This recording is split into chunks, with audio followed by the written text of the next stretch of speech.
ಯುಗಾದಿ ಹಬ್ಬದ ಪ್ರಯುಕ್ತವಾಗಿ ಕೋಲಾರ ನಗರದ ಶ್ರೀ ಗಣಪತಿ, ಶ್ರೀ ಪರಶುರಾಮ, ಶ್ರೀ ಗುರು ದಕ್ಷಿಣಮೂರ್ತಿ ದೇವಸ್ಥಾನದಲ್ಲಿ ವಿಶೇಷ ಪೂಜೆಯನ್ನು ನೆರವೇರಿಸಲಾಯಿತು. ಈ ಸಂದರ್ಭದಲ್ಲಿ ಅರ್ಚಕರಾದ ಕಾರ್ತಿಕ್ ದೀಕ್ಷಿತ್ ಅವರು ಮಾತನಾಡಿ, ಶ್ರೀ ಪರಶುರಾಮ ದೇವಸ್ಥಾನವು ತ್ರೇತಾಯುಗ ಕಾಲದಿಂದಲೂ ಕೂಡ ಇದ್ದು ದೇವಾಲಯದಲ್ಲಿ ಪರಶುರಾಮ ಸ್ವಾಮಿಯ ಪ್ರತಿಷ್ಠಾಪನೆ ಆಗಿಲ್ಲ. ಕೋಲಾರಮ್ಮ ದೇವಿ ಮತ್ತು ಸವದತ್ತಿ ಯಲ್ಲಮ್ಮ ಅವರನ್ನ ಪರಶುರಾಮ ಸ್ವಾಮಿಯೇ ಪ್ರತಿಷ್ಠಾಪನೆ ಮಾಡಿದ್ದಾರೆ ಅನ್ನುವಂಥ ನಂಬಿಕೆ ಇದೆ.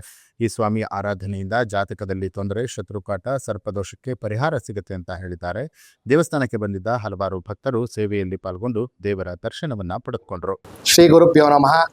ಕೋಲಾರದ ಪರಶುರಾಮ ಸ್ವಾಮಿ ದೇವಸ್ಥಾನ ಪ್ರಧಾನ ಅರ್ಚಕರಾದ ಶ್ರೀ ಸೋಮಶೇಖರ್ ದೀಕ್ಷಿತ್ರವರ ಮಗ ಕಾರ್ತಿಕ್ ದೀಕ್ಷಿತರು ಪೂಜಾ ಕೈಂಕರ್ಯಗಳನ್ನು ನೆರವೇರಿಸ್ತಾ ಇದ್ದಾರೆ. ಕೋಲಾರ ನಗರದ ಅಮ್ಮಾನಿಕೆರೆ ಕಟ್ಟೆ ಮೇಲಿರುವ ಶ್ರೀ ಮಹಾಗಣಪತಿ, ಶ್ರೀ ಪರಶುರಾಮ ಸ್ವಾಮಿ, ಶ್ರೀ ಗುರು ದಕ್ಷಿಣಾಮೂರ್ತಿ ದೇವಾಲಯ. ಈ ದೇವಾಲಯವು ತುಂಬ ಪ್ರಾಚೀನವಾದಂಥ ದೇವಸ್ಥಾನ. ಇಲ್ಲಿ ಮೂಲ ಸ್ವಾಮಿ ಬಂದು ಪರಶುರಾಮ ಸ್ವಾಮಿ. ಈ ಸ್ವಾಮಿಯ ಒಂದು ಶ್ಲೋಕ ಇದೆ, ಶತಶೃಂಗ ಸಮೀಪೆ ಪರಶುರಾಮ ಕ್ಷೇತ್ರೆ ದಂಡಕಾರುಣ್ಯೆ ಕೋಲಾಹಲಪುರಾಧೀಶ್ವರಿ ಅಂತ ಈ ಸ್ವಾಮಿಗೆ ಒಂದು ನಾಮಧೇಯ. ಶತಶೃಂಗ ಸಮೀಪೆ ಅಂತ ಅಂದರೆ ಅಂತರ್ಗಂಗಿ ಸಮೀಪ ಇರುವಂಥ ದೇವಸ್ಥಾನ. ಪರಶುರಾಮ ಕ್ಷೇತ್ರೆ ಅಂದರೆ ನಗರ ದೇವತೆ ಕೋಲಾರಮ್ಮನವ್ರನ್ನ ಪ್ರತಿಷ್ಠಾಪನೆ ಮಾಡುವಂಥ ಪರಶುರಾಮ ಸ್ವಾಮಿ. ದಂಡಕಾರುಣ್ಯೆ ಅಂದರೆ ಮುಂಚೆಗೆ ಇದೆಲ್ಲ ಅರಣ್ಯವಾಗಿತ್ತು, ಈಗ ಟೌನ್ ಆಗಿದೆ. ದಂಡಕಾರುಣ್ಯೆ ಅಂತ ಹೇಳ್ತೀರಿ.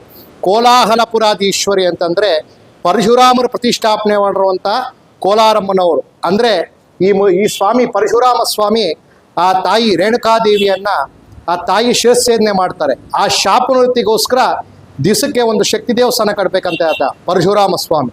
ಇಲ್ಲ ಅಂದರೆ ತಿನ್ನೋ ಅನ್ನ ಎಲ್ಲ ಉಳುಗಳಾಗಿ ಕಾಣುತ್ತೆ, ಮಾತೃಶಾಪ ಆತನಿಗೆ. ಅದಕ್ಕೋಸ್ಕರ ನಗರ ದೇವತೆ ಕೋಲಾರಮ್ಮನವ್ರನ್ನ ಪ್ರತಿಷ್ಠಾಪನೆ ಮಾಡಿ ನೋಡಿ, ಹಿಂದ್ಗಡೆ ಕಾಣ್ತಾ ಇರೋದ ಇಲ್ಲೇ ಶಿಲೆ ಆಗಿದ್ದಾರೆ ಸ್ವಾಮಿ. ಯಾರು ಪ್ರತಿಷ್ಠಾಪನೆ ಮಾಡಿರುವಂಥ ವಿಗ್ರಹ ಅಲ್ಲ, ಅವರೇ ಇಲ್ಲಿ ಶಿಲೆ ಆಗಿರುವಂಥ ದೇವಸ್ಥಾನ. ತ್ರೇತಾಯುಗದಿಂದ ಬಂದಿರುವಂಥ ದೇವಸ್ಥಾನ. ಅಮ್ಮನವ್ರನ್ನ ಇಲ್ಲಿ ಪ್ರತಿಷ್ಠಾಪನೆ ನಗರ ದೇವತೆ ಕೋಲಾರಮ್ಮನವ್ರನ್ನ ಪ್ರತಿಷ್ಠಾಪನೆ ಮಾಡಿ ಸೌದತ್ತಿ ಯಲ್ಲಮ್ಮ ಅಲ್ಲಿ ಅಮ್ಮನವ್ರ ಪ್ರತಿಷ್ಠಾಪನೆ ಮಾಡಿದ್ದಾರೆ ಪರಶುರಾಮ ಸ್ವಾಮಿ. ಈ ಸ್ವಾಮಿಯ ಒಂದು ಆರಾಧನೆ ಮಾಡಿರುವಂಥ ನಾವು ಶತ್ರು ವಿನಾಶನ ಅಂತ, ಶತ್ರುಕಾಟ ಅಂತ ಇರೋದಿಲ್ಲ. ಇಲ್ಲಿ ಸ್ವಾಮಿಗೆ ಮೂಲ ಸ್ವಾಮ ಬಂದು ಈಚೆಗೆ ಸ್ವಾಮಿ 15 ವರ್ಷದಿಂದ ಮುಂಚೆಗೆ ಹೊಸ ವಿಗ್ರಹ ಇಟ್ಟಿದ್ದಾರೆ. ಈಚೆಗೆ ಹಿಂದ್ಗಡೆ ಇರುವಂಥ ಸ್ವಾಮಿ ಬಂದು ಪರಶುರಾಮ ಸ್ವಾಮಿ. ಇಲ್ಲಿ ಮೂಲ ಬಂದು ಪರಶುರಾಮ ಸ್ವಾಮಿನೇ ಇಲ್ಲೇ ಇದಾಗಿದ್ದಾರೆ ಅಂತ ಒಂದು ನಂಬಿಕೆ ಜನರಿಗೆ. ಇದು ತುಂಬ ಪ್ರಾಚೀನವಾದ ತ್ರೇತಾಯುಗದ್ದು ಬಂದಂಥ ದೇವಸ್ಥಾನ. ಇಲ್ಲಿ ಬಂದು ದಕ್ಷಿಣಾಮೂರ್ತಿ ಇದ್ದಾರೆ. ಇಲ್ಲಿ ಪ್ರತಿ ಗುರುವಾರ ಸ್ವಾಮಿಗೆ ದಕ್ಷಿಣಾಮೂರ್ತಿಗೆ ವಿಶೇಷ ಪೂಜೆ ನಡೀತದೆ. 12 ವಾರ, 24 ವಾರ, 48 ವಾರ ಸ್ವಾಮಿಗೆ ಕಡಲೆಹಾರದಲ್ಲಿ ಸ್ವಾಮಿಗೆ ಇಲ್ಲಿ ಹರಕೆ ಹೊತ್ಕೊಂಡು ಭಕ್ತರು ದಕ್ಷಿಣಾಮೂರ್ತಿಗೆ ಕಡಲೆಹಾರ ಹಾಕ್ತಾರೆ. ಮೊದಲನೇ ಇಲ್ಲಿ ಸ್ವಾಮಿಗೆ ಇಲ್ಲಿ ಏನು ಬಂದ ಅಂದರೆ ಅಮಾವಾಸ್ಯೆಗೆ ವಿಶೇಷವಾಗಿ ಗುರುಹೋಮ ಅಂತ ನಾವು ಇಲ್ಲಿ ಮಾಡ್ತೀವಿ. ಗುರುಹೋಮ, ರುದ್ರಹೋಮ. ಜಾತಕದಲ್ಲಿ ಏನೇ ದೋಷ ಇದ್ರೂ, ರಾಹು ಕೇತು ಪೂಜಾ, ಸರ್ಪದೋಷ ಇದ್ರೂ ಇಲ್ಲಿ ರಾಹು ಕೇತು ಶಾಂತಿ ಪೂಜೆ ಕೂಡ ಇಲ್ಲಿ ಮಾಡ್ತೀರಿ. ಮತ್ತು ಇಲ್ಲಿ ಕಾಳಭೈರೇಶ್ವರ ಸ್ವಾಮಿ ಇದೆ. ಪ್ರತಿ ಅಷ್ಟಮಿಗೆ ಸ್ವಾಮಿಗೆ ಕಾಳಭೈರೇಶ್ವರನಿಗೆ ಅಷ್ಟಮಿಗೆ ವಿಶೇಷವಾಗಿ ಕಾಳಭೈರೇಶ್ವರ ಸ್ವಾಮಿ ಹೋಮ ಇಲ್ಲಿ ನಡೀತದೆ. ಇದು ಸುಮಾರು ತ್ರೇತಾಯುಗ ಬಂದಿರುವಂಥ ದೇವಸ್ಥಾನ. ಪ್ರತಿ ಗುರುವಾರ ಇಲ್ಲಿ ವಿಶೇಷ ಪೂಜೆ ನಡೀತದೆ ಸ್ವಾಮಿಗೆ. ಮತ್ತು ಕಾರ್ತಿಕ ಮಾಸದಲ್ಲಿ 4ನೇ ಸೋಮವಾರ ಸ್ವಾಮಿಗೆ, 4ನೇ ಗುರುವಾರ ಸ್ವಾಮಿಗೆ ಕಾರ್ತಿಕ ದೀಪೋತ್ಸವ ಅಂತ ನಾವು ಮಾಡ್ತೀರಿ. ಮತ್ತು ಗುರುಪೌರ್ಣಮಿ ಪ್ರಯುಕ್ತ ಸ್ವಾಮಿಗೆ ದಕ್ಷಿಣಾಮೂರ್ತಿಗೆ ಗುರುಪೌರ್ಣಮಿ ಪೂಜೆ ಇಲ್ಲಿ ನಡೀತದೆ ಸ್ವಾಮಿಗೆ ವಿಶೇಷವಾಗಿ.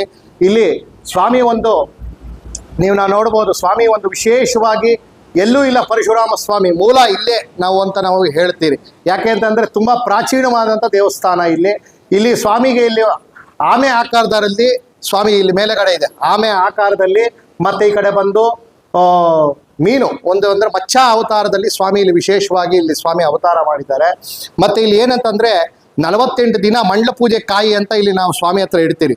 ಅವ್ರಿಗೆ ಏನೇ ಒಂದು ಸಮಸ್ಯೆ ಇದ್ರೂ, ಒಂದು ಜಾತಕದಲ್ಲಿ ಏನೇ ದೋಷ ಇದ್ರೂ, ಮತ್ತು ಕಲ್ಯಾಣ ಆಗಿಲ್ದಿರೋರಿಗೆ, ವಿದ್ಯಾಭ್ಯಾಸ ಇಲ್ದಿರೋರಿಗೆ, ಅನಾರೋಗ್ಯ ಸಮಸ್ಯೆ ಇರೋದ್ರೆ 48 ದಿನ ಸ್ವಾಮಿ ಹತ್ರ ಮಂಡಲಕಾಯಿ ಇಟ್ಟು ಅವರಿಗೆ ವಿಶೇಷವಾಗಿ ಅಭಿಷೇಕ ಮಾಡಿ ಆನಂತರ ಆ ಕಾಯಿನ ಅವ್ರ ಮನೆಗೆ ಕೊಡ್ತಾರೆ. ಅದು ದೇವ್ರ ಮನೇಲಿಟ್ಟು ಪೂಜೆ ಮಾಡ್ತಾರೆ ಸ್ವಾಮಿಗೆ. ಅದು ಎಷ್ಟು ವರ್ಷನ ಇಟ್ಟು ಪೂಜೆ ಮಾಡುವಂಥ ಒಂದು ಪದ್ಧತಿ ಇಲ್ಲಿದೆ. ಮತ್ತು ವಿಶೇಷವಾಗಿ ಪ್ರತಿ ಗುರುವಾರ ಸ್ವಾಮಿಗೆ ವಿಶೇಷವಾಗಿ ಪಂಚಾಮೃತ ಅಭಿಷೇಕ ಸೇವೆ ಇರುತ್ತೆ, ರುದ್ರಾಭಿಷೇಕ ಸೇವೆ ಇರುತ್ತೆ, ಸ್ವಾಮಿಗೆ ಉಯ್ಯಾಲ ಸೇವೆ ಇರುತ್ತೆ. ನಾವು ಏನು ಸೇವೆ ಬೇಕಾದ್ರೂ ಸ್ವಾಮಿಗೆ ಮಾಡಿಸ್ಬೋದು. ನಮ್ಮ ಇಷ್ಟಕಾಮ್ಯ ಅರ್ಥ ಏನಿದ್ರು ಇಲ್ಲಿ ಸ್ವಾಮಿ ನೆರವೇರಿಕೊಡ್ತಾರೆ. ಕೋಲಾರಮ್ಮನವ್ರನ್ನೇ ಪ್ರತಿಷ್ಠಾಪನೆ ಮಾಡಿರುವಂಥ ದೇವಸ್ಥಾನ. ರಾಜರಾಜೇಂದ್ರ ಚೋಳರು ದೇವಸ್ಥಾನ ಜೀರ್ಣೋದ್ಧಾರ ಮಾಡ್ತಾರೆ. ಆಚೆಗೆ ಅಮ್ಮನವ್ರನ್ನ ಪ್ರತಿಷ್ಠಾಪನೆ ಮಾಡಿರೋದು ಪರಶುರಾಮ ಸ್ವಾಮಿ. ತ್ರೇತಾಯುಗದ ಬಂದಿರುವಂಥ ದೇವಸ್ಥಾನ. ನ್ಯೂಸ್ ಅಲರ್ಟ್, ನಿಮ್ಮಿಂದ ನಿಮಗಾಗಿ.